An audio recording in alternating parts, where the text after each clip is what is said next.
새마을금고 위기, 그 본질을 파헤쳐 보겠습니다. 안녕하십니까?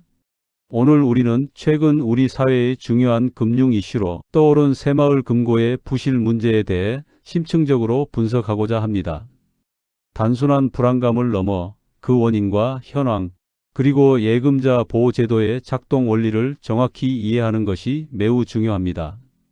새마을금고 위기의 근본 원인은 부동산 파이낸싱 대출의 구조적 문제에 있습니다. 새마을금고 부실의 핵심은 부동산 프로젝트 파이낸싱 대출에 있습니다. 일반적인 담보 대출과 달리 파이낸싱 대출은 차입자의 신용이나 기존 자산이 아닌 사업의 미래 현금 흐름을 담보로 자금을 조달하는 방식입니다. 즉, 사업의 성공 여부에 따라 대출금 회수가 좌우되는 고위험, 고수익 상품입니다.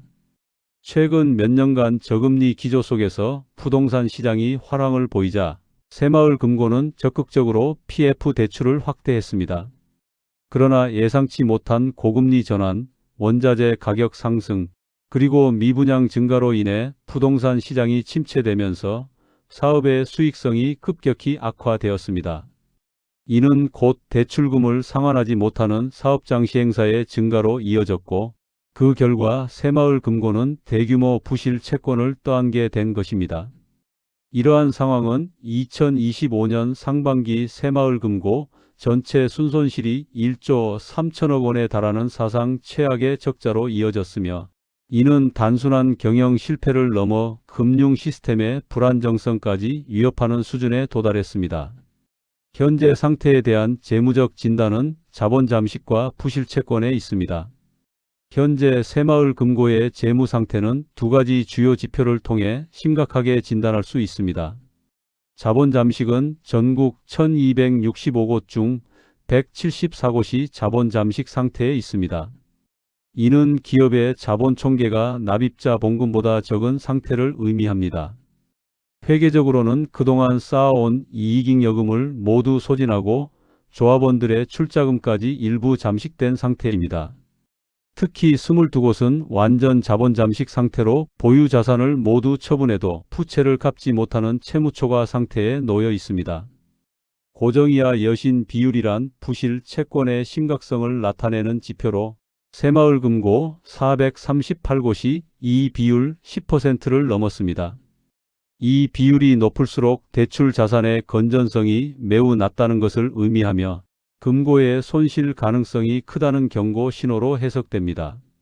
가장 중요한 문제인 예금자 보호에 대해 말씀드리겠습니다. 새마을금고는 새마을금고법에 따라 예금자 보호 제도를 운영하고 있습니다. 이는 금융기관 파산 시 예금자의 손실을 보전하는 시스템입니다. 보호 대상 및 한도 예금, 적금 등은 보호 대상이며 2025년 9월부터 보호 한도가 1인당 1억 원으로 상향되었습니다. 이는 지점별로 적용되므로 여러 금고의 분산, 예치할 경우 각각의 지점에서 보호 한도만큼 보장받을 수 있습니다. 출자금은 예금자 보호 대상에서 명확히 제외됩니다. 출자금은 조합원의 자본 투자 성격을 가지므로 금고의 손실이 발생할 경우 감자자본 감소 절차를 통해 원금 손실이 발생할 수 있습니다.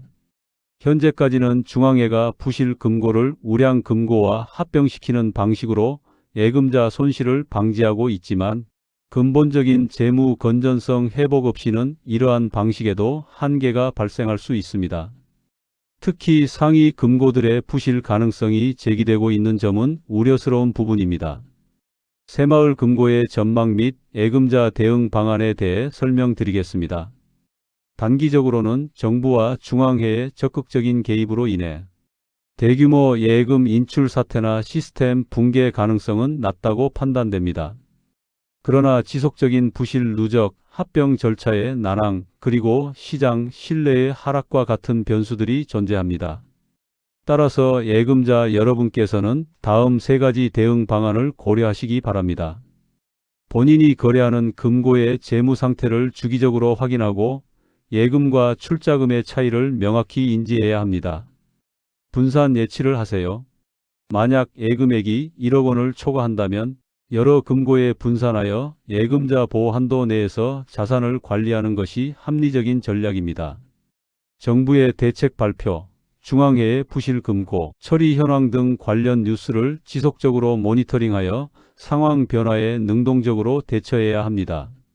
새마을 금고의 위기는 단순히 개별 금고의 문제가 아니라 우리 사회 전반의 금융 건전성과 직결된 사안입니다. 본 사안에 대한 정확한 이해를 바탕으로 현명하게 대응하시기를 바랍니다.